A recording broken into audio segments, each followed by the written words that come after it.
Morant with a running start. Elevate! Dunks! Oh my goodness! Tie game in overtime. Gasol will turn his heat. It's gone! Memphis on top. 7-10 remaining. Conley now with three. Count it!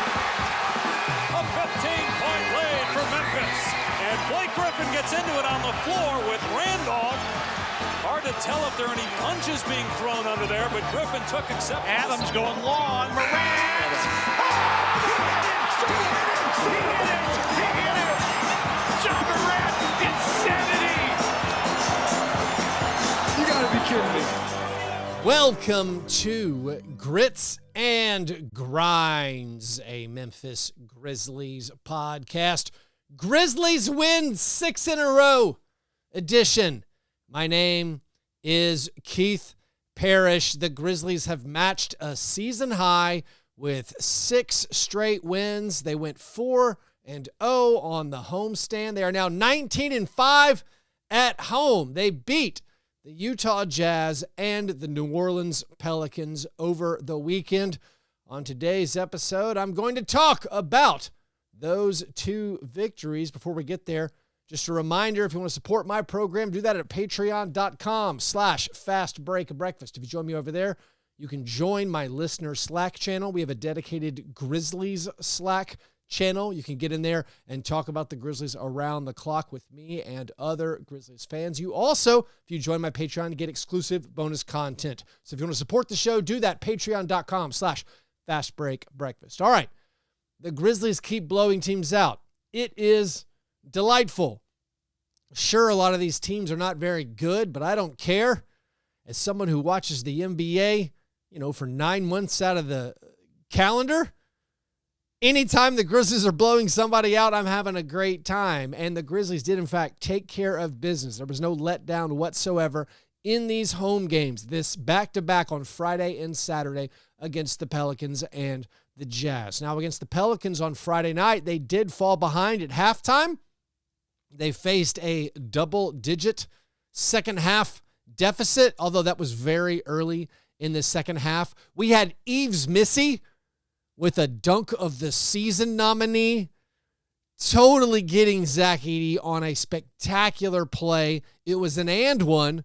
That put the Pelicans up 76-65. But after that, the Grizzlies outscored the Pelicans 74-50 to win the game. Oh, by the way, Zach Edey had a very nice game. Zach Edey had a very good weekend.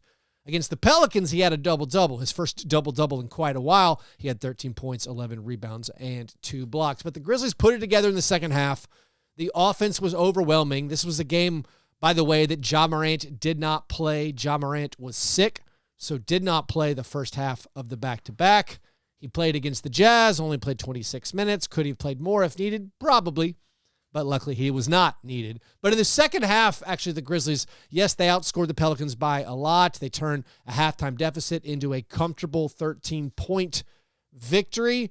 The Grizzlies made their first 14 shots of the third quarter.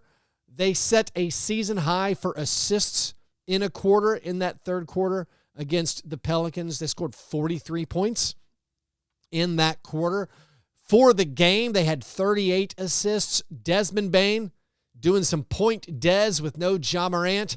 Desmond matched his season high with 14 assists. He had 20 points and 14 assists. This was Desmond's third 20-point, 10-assist game of the month. Coming into this month, Desmond only had 2 of those games in his entire career. So Desmond, 14 assists as he's playmaking. He's finding Luke Kennard a lot. Luke Kennard got the start and once again delivered getting the start. Luke Kennard absolutely scintillating. 27 points, was 3 off of his career high, made 7 out of 9 three-pointers, had 6 assists. And oh, by the way, the best player on the court by far was Jaren Jackson Jr. Jaren Jackson Jr. absolutely amazing in this game. I mean, the Pelicans, they weren't that interested in playing defense, period. I mean, the Grizzlies scored 139 points, which is not that big of an aberration for the Grizzlies. The Grizzlies the highest scoring team in the NBA. By the way, I don't talk about this much, or I haven't talked about this much, but right now the Grizzlies are basically putting up historic numbers. The Grizzlies currently, on a per game average, are the 6th highest scoring team ever. They're currently averaging 123.7 points per game. If they score 129 points against the Knicks tonight, that's probably a big ask. They will move into 5th as far as the most points per game in NBA history. Now, keeping up that number for the rest of the season, that, of course, is a different thing. But it's not just that the Grizzlies scored 139 points on the Pelicans. Something like that was bound to happen. But the Pelicans were not fouling, and that made this a great viewing experience. I was hosting a watch party in Nashville for a lot of Grizzlies fans who wanted to come out and watch the game there. I was pleased to say not only did the Grizzlies win, but they won in, I think, the shortest game of the year. The Grizzlies only took 8 free throws. That was a part of it. They made all 8 of their free throws. But like scoring 139 points with only 8 free throws, that's statistically an aberration. The Grizzlies made 56 field goals in this one. Again, you're scoring a lot. There's no free throws. That was their second most field goals in a game this year, only behind the 58 they put up on Toronto in the game where they scored 155. But I was grateful the Pelicans were not that interested in playing defense. But even if they had, I still don't think they could have stopped Jaren Jackson Jr. Jaren scored 29 points, 15 of them in that third quarter. Jaren also matched his career high with 7 assists for the game. Jaren made 10 out of 16 field goal attempts, including 5 out of 9 three-pointers. So he had 29 points, 7 assists, 1 block, 5 rebounds. Was absolutely amazing. And the Grizzlies pick up yet another victory over the Pelicans. Now, as far as the other guys who played and the rotation, which you always keep a close eye on, they only played 9 guys in the second half. They scored 77 points in the second half, but they cut Jay Huff out of the rotation. So you started with no Ja Morant, also no Santi Aldama, and no Jake LaRavia. You started Luke Kennard and Desmond Bane, then Jalen Wells, Jaren Jackson Jr., and Zach Edey.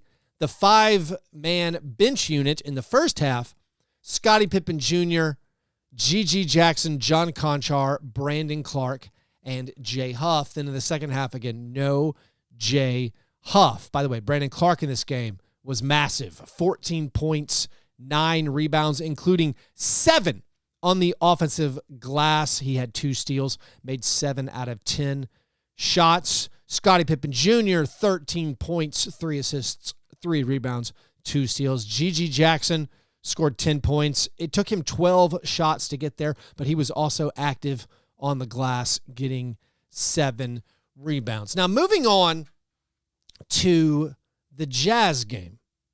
In the Jazz game, Ja Morant came back. So you had your traditional starting lineup: Ja Morant, Desmond Bane, Jalen Wells, Jaren Jackson Jr., and Zach Edey. And in this game, it was a similar bench unit, but with Luke Kennard now going back to the bench, that meant Jay Huff did not play in the first half. So your 10-man rotation for the Jazz game, the bench guys were Pippen, Kennard, Conchar getting the nod over Jay Huff, and then G.G. Jackson and Brandon Clark. Now this game, it was chippy. We had some moments in this one.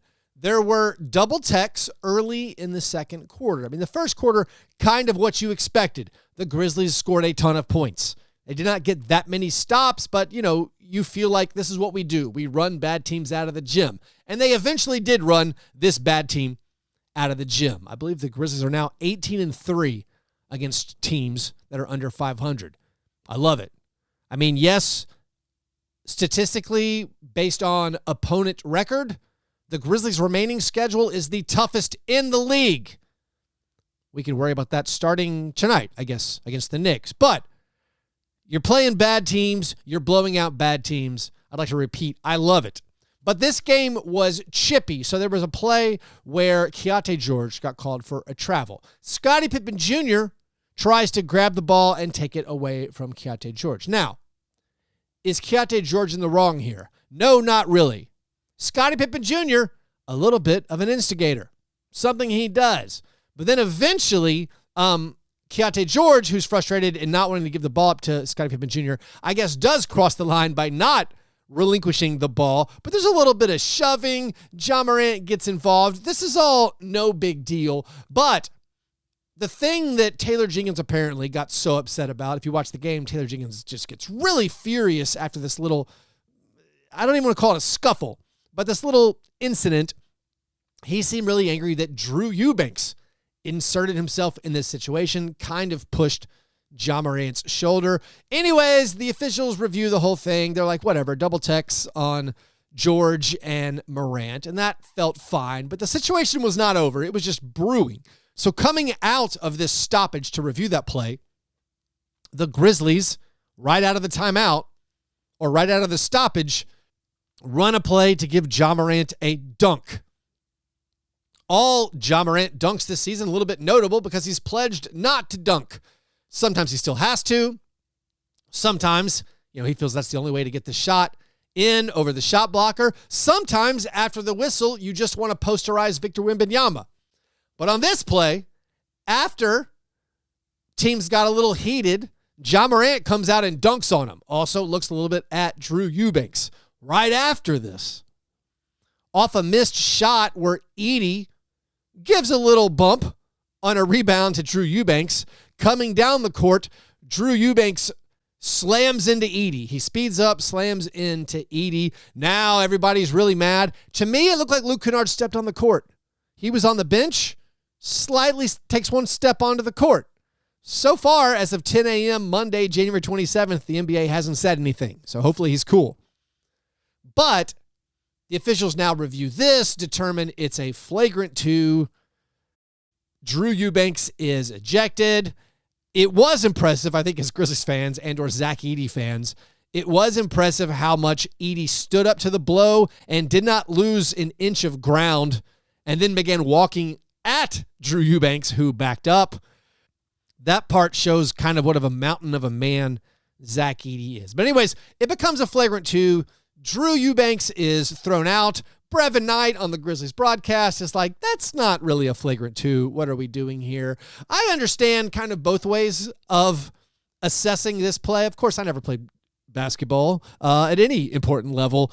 Where Brevin Knight was in the NBA, he's like, that's not a flagrant 2. If that's a flagrant 2, he said, we had flagrant 4s in my day. I also understand it, though. If you're a backup on a bad team and you deliver a blow like that on the starter of a good team, it's a little bit different. Like, I know the NBA officials will say that each play is just based on its own merits, and I don't believe them. Like, I think this flagrant 2, like, let's call it a flagrant 1.5. But the tiebreaker went to, hey, Drew Eubanks kind of got involved in the previous situation. Drew Eubanks is the backup on a joke of a team.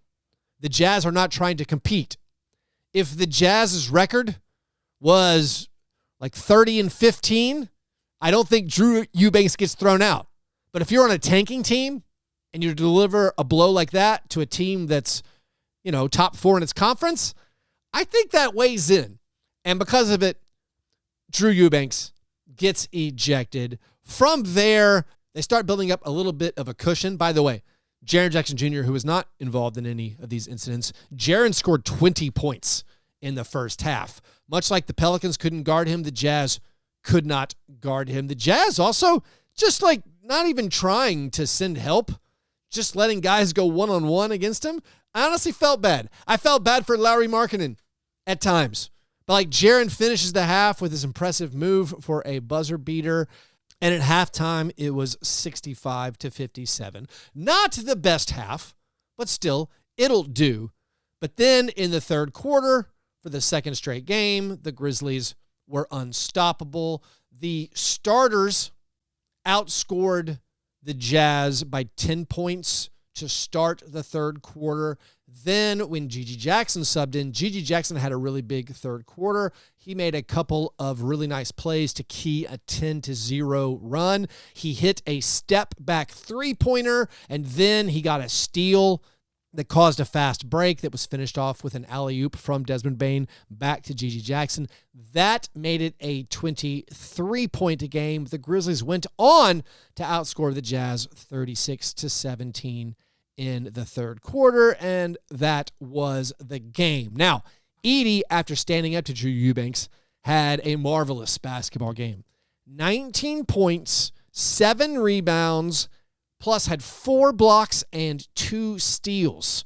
The 4 blocks ties his career best so far. He set new career marks with 8 free throw attempts and 7 makes. Meanwhile, Gigi off the bench had a really nice game, finishing with 15 points. He also had 6 rebounds and 3 assists. He made 2 out of 8 three-pointers. He's still getting his wind up, it seems like. After the game, he said he was feeling good. But basically, my assessment, which might be excessive, my assessment of his post-game interview was he seemed exhausted and extremely sweaty, like more sweaty than normal. So, I don't know. Eye test, maybe he's not totally up to speed yet, but a very promising game from Gigi.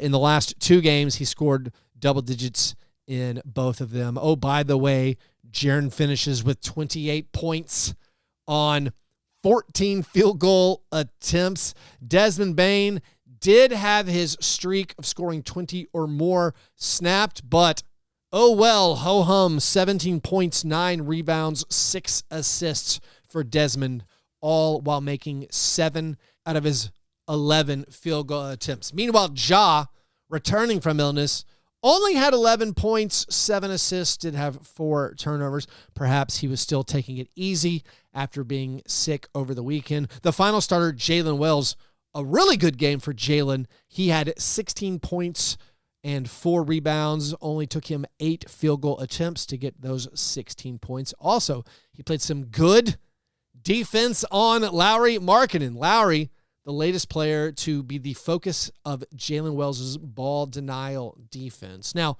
Jalen's having a great season. I assume he's absolutely a shoo-in for the Rising Stars game. He is a top candidate for Rookie of the Year. One thought I had about the defensive scheme where they have Jalen Wells denying the ball for the other team's primary offensive option. My thought was wondering if the Grizzlies should actually be saving this for the postseason. Like, I know they're working on stuff, but this seems to be a consistent strategy. And I think you could argue it works a lot of the time. Jalen Wells has been tremendous on defense this season. My thought was, if this is something you're planning to use in the postseason, shouldn't now maybe you put it back in your pocket and leave it there and not show it to other teams so they get used to it? I mean, of course, the Grizzlies could have something else up their sleeve for the postseason, but it's slightly a non-traditional junk defense. I consider it to be something like how the Miami Heat a lot of times will go to zone in the postseason. They use that same zone sparingly in the regular season. They work on it at times, but they don't overuse it because they want to save it. So just a random thought I had. But so far, it's been very effective, and Jalen Wells has been executing it very well. And oh, by the way, unrelated to the defensive performance, Jalen in his last 5 games is averaging 14.4 points per game. He's made 15 three-pointers in those 5 games, shooting 52% on his 3-point attempts. Now, let's take a very quick break, and then we'll be back with some more thoughts on the Jazz game and then some overall general impressions of the season so far.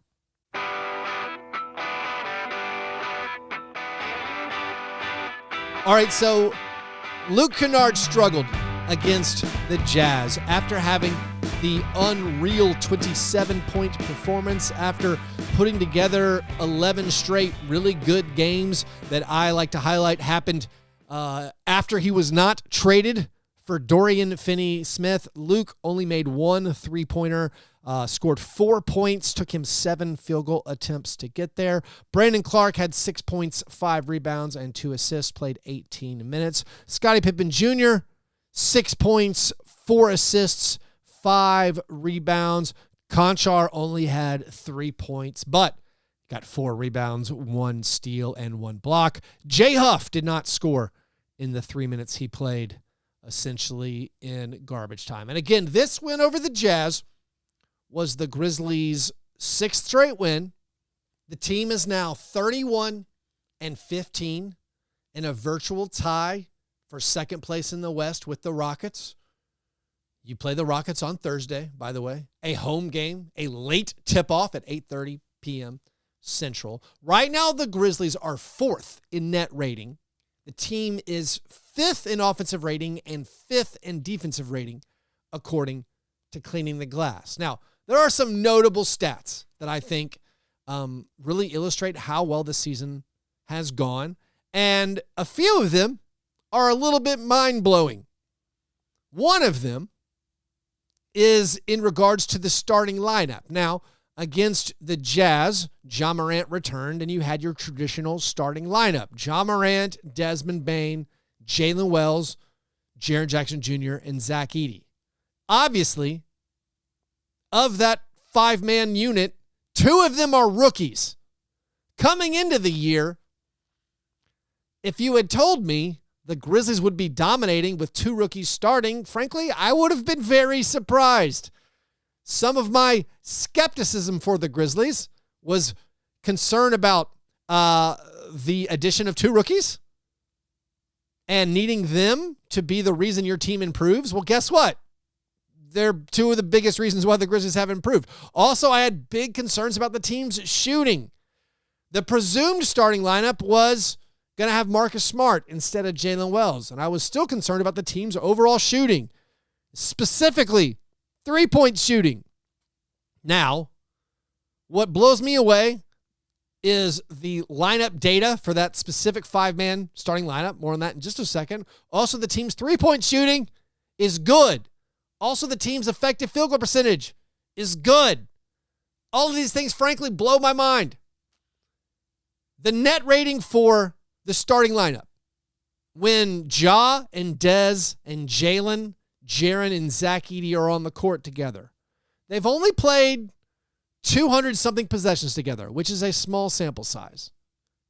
But right now their net rating is plus 43 points per 100 possessions. That is by a mile better than any other 5-man unit in the entire NBA, as long as you limit it to units that have played at least 200 possessions together.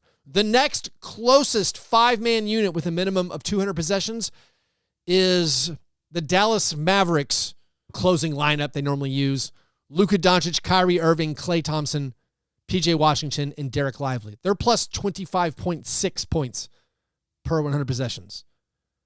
The Grizzlies starting lineup plus 43 per 100 possessions. And a lot of that is because the offense. We're talking a 139 offensive rating. We're talking an unreal effective field goal percentage. And for this season, maybe the story of the season for me, beyond the rookies contributing in such a huge way, the story of the season, the statistical, the notable stat that I have trouble believing for the Grizzlies this year has to do with their effective field goal percentage. Effective field goal percentage is just a stat that includes 3-pointers, or it weighs 3-pointers as being worth more than 2-pointers to come up with a more accurate representation of field goal percentage. Right now, the Grizzlies are 5th in effective field goal percentage. This team has been awful at effective field goal percentage for the past 5 years. When the Grizzlies were good, like in 2022 and 2021, they were terrible at effective field goal percentage. In 2022, 56-win season, the Grizzlies were 23rd in effective field goal percentage. In 2023, 51-win season, the Grizzlies were 21st in effective field goal percentage. The Grizzlies' formula for victory those seasons was forcing turnovers and getting offensive rebounds and using those extra possessions to beat your team. They were bad at shooting, flat out. Bad at three-point shooting, not that good at two-point shooting, and they still won, but the formula maybe didn't work in the postseason. That was a concern. So a focus has been, how do we increase that half-court offense? How do we get better effective field goal percentage? And a lot of that has to do with three-point shooting. And again, coming in, I didn't think we'd be able to shoot three-pointers that well. I didn't understand what formula would happen for the Grizzlies to become an above-average three-point shooting team. Well, right now, they are an above-average three-point shooting team. Right now, they're 7th in the NBA in three-point percentage. They're shooting 37% on their three-pointers on extremely high volume. That is the reason, that's a big reason, why they are 31-15. And they've gotten better and better at the three-point percentage. Like the first 25 games of the year, they shot 35% on three-pointers. The last 21 games, they're at 39.5% on three-pointers, almost 40%. Now, some of that probably just the normal ebb and flow of a season. But remember, this is a thing we've talked about before. The Grizzlies under Taylor Jenkins have frequently peaked in January. I mean, ideally, you want to peak in April or May. So maybe you said they haven't peaked, but you could make a good argument they peak in January. But I think the more important part is we say, hey, they start off a little bit slow sometimes. They're middling in the first couple months of the season. Then a few months in, they find their footing. We've seen this based on the team's record in the last 6 years. And also Taylor Jenkins. He's won Western Conference Coach of the Month a couple of times. He did it in December of 2021, also January of 2020. But the Grizzlies have been getting better and better at making their three-pointers, and because of that, the effective field goal percentage has gone up. Right now, guess what? In January, in 12 games, the Grizzlies are first in the NBA in effective field goal percentage. By the way, Taylor Jenkins' career coaching record in the month of January, 56-30, which is quite good. If you throw out last season, by the way, last season, totally lost season, of course, they were still 8-7 in January. If you throw out last season, the Grizzlies are 48-23 in January. This is counting his rookie season, too. His rookie season, they were 11-4 in January. That's when he won Western Conference Coach of the Month. The next year, they were 7-3. The next year, they were 12-4. 2023, they were 10-5. This month, they're only 8-4. It's not even good based on the previous record of Taylor Jenkins in January. But right now in January, you're number one in effective field goal percentage. I'm amazed by that number. And that has been done with like heavy minutes going to rookies. Jalen Wells and Zach Edey. Also heavy minutes, of course, this season been played by Santi Aldama, Jake LaRavia, Scottie Pippen Jr. It's an incredible achievement. I don't know how much, you want to credit the new offense, what Tomas Isala has brought to this table. Also, Taylor Jenkins adapting, fixing some stuff. Also, of course, our guy Jaren Jackson Jr., who should be a nominee for Western Conference Player of the Week. Jaren having a career year. Desmond Bane's been amazing since basically November ended. So things are going great for the Grizzlies, and I am stunned right now. 5th in the effective field goal percentage, top 5 in offensive and defensive rating, and shooting 7th in the NBA in three-point percentage. That'll do. Now buckle up. Once again, we have a tough little run of games, and like I said, the Grizzlies' schedule based on opponent win percentage for the rest of the year is the hardest in the NBA. But this week, huge game against the Knicks on Monday night. I think legitimately these are two of the top 6-7 teams in the NBA, so that should be great. Then Thursday night, that very important home game against the Rockets. Of course, the Rockets already have the tiebreaker. They've won the first 3 meetings this season, but if you're going to catch them for the second seed, it starts by beating them, and that'll be a big game. Then over the weekend, let's see, Sunday, you play at Milwaukee, and then second game of back-to-back, you're back home next Monday to play the Spurs. By the way, that's a Grizzlies watch party in Nashville. That's Monday February 3rd, a week from today, I'm going to be hosting a watch party back at Noble's Beer Hall in East Nashville. Come hang out with other Grizzlies fans, win some prizes, have a good time over there. And with that, I think we can wrap it up. Thanks, everybody, for listening. Thank you to the supporters over at patreon.com/fastbreakbreakfast. If you want to join up and help out the creation of the show, do that, patreon.com/fastbreakbreakfast. All right. Hope you guys have a great Monday. I'll talk to you soon. Go Grizz.